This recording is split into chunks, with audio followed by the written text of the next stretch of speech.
ഇത് mass Motors ഇതാണ് ഹീറോൻ്റെ മാസ്ട്രോൺ വണ്ടി, പഴയ മോഡൽ വണ്ടി. സ്റ്റാർട്ടിങ് കംപ്ലൈൻ്റ് ആയിട്ട് നമ്മൾ എടുത്തു കൊടുക്കുന്നതാണ്. ഇപ്പം നിലവിൽ അതിൻ്റെ പ്രോബ്ലം എന്താ വെച്ചാൽ എൻജിൻ കംപ്രഷൻ പോകണതാണ് മെയിൻ കംപ്ലയിൻറ്റ് കേട്ടോ. പിന്നെ നമ്മൾ ഇതിൻ്റെ ഒരു പ്രാവശ്യം കംപ്ലൈൻറ്റ് വന്നിട്ട് പ്ലഗ്ഗൊക്കെ മാറ്റിയിട്ടായിരുന്നു. വീണ്ടും റിപ്പീറ്റ് നമുക്ക് പ്ലഗ് മാറ്റിയിടേണ്ടി വന്നിട്ടുണ്ട്. വലിയ പഴക്കമായിട്ടില്ല ഇതുണ്ടോ, എന്നാലും പ്ലഗ് മാറ്റിയിടേണ്ടി വന്നിട്ടുണ്ട്. പ്ലഗും അതിൻ്റെ അഡാപ്റ്റർ ഓൾറെഡി നമുക്ക് അഴിക്കുമ്പോൾ തന്നെ പൊട്ടിയാണ് പോകുന്നത് കേട്ടോ. അപ്പോൾ പ്ലഗിൻ്റെ അഡാപ്റ്ററും കൂടി മാറ്റി റീസെറ്റ് ചെയ്തിട്ടുണ്ട്. ഇതിൻ്റെ പ്രോബ്ലം എന്ന് വെച്ചാൽ എൻജിൻ ഹെഡിനകത്ത് കരി കൂടുതലുണ്ട്.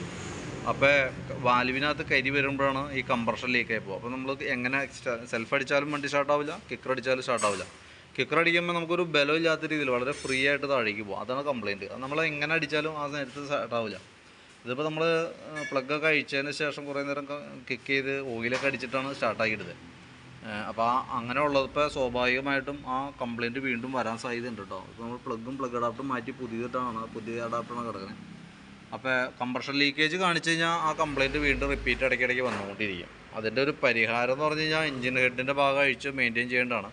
അതായത് റിപ്പയർ ചെയ്ത് അതിൻ്റെ വാൽവിനകത്ത് വന്ന കരിയും വാൽവിലും പിസ്റ്റണിൻ്റെ ടോപ്പിലൊക്കെ കരി അടിഞ്ഞു കൂടും.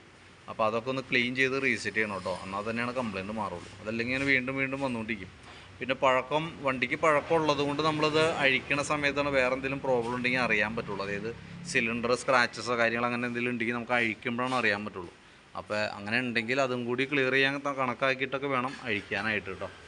അപ്പോൾ ഹെഡ് ഓവർഹോളിങ് ശരിക്കും സിലിണ്ടറിന് വേറെ പ്രോബ്ലം ഒന്നുമില്ല. പിസ്റ്റണൊക്കെ സ്റ്റാൻഡേർഡാണ് കിടക്കണമെന്നുണ്ടെങ്കിൽ റിങ്സ് മാത്രം മാറ്റി നമുക്ക് സെറ്റ് ചെയ്തെടുക്കാനായിട്ട് പറ്റും. അപ്പോൾ ഏകദേശം ഒരു 3000-3250 രൂപയൊക്കെ സാധാരണ രീതിയിൽ എഞ്ചിൻ ഹെഡ് സിലിണ്ടറിൻ്റെ മറ്റേ പിസ്റ്റൺ റിങ്സ് അടക്കം മാറ്റി വരുമ്പോൾ ഏകദേശം ആ എമൗണ്ട് വരും. അപ്പോൾ അങ്ങനെ നോക്കിയിട്ട് പറഞ്ഞാൽ മതി കേട്ടോ. പിന്നെ അതിനകത്ത് സിലിണ്ടറിന് എന്തെങ്കിലും ഡാമേജൊക്കെ ഉണ്ടെങ്കിൽ നമ്മൾ സിലിണ്ടർ മാറ്റേണ്ടതായിട്ടൊക്കെ വരും. അതൊക്കെ നോക്കി അതൊക്കെ വിലയിരുത്തിയിട്ട് വേണം വണ്ടി വർക്കിന് കയറ്റാനായിട്ട്. അപ്പോൾ ഇപ്പോഴത്തെ കംപ്ലയിൻറ്റ് നമ്മൾ റെഡി ആക്കിയിട്ടുണ്ട്. പക്ഷേ റിപ്പീറ്റ് കംപ്ലയിൻറ്റ് വരാൻ സാധ്യതയുണ്ട്. അതാണ് ഞാൻ ഈ പറഞ്ഞു വന്നതിൻ്റെ കേസ്.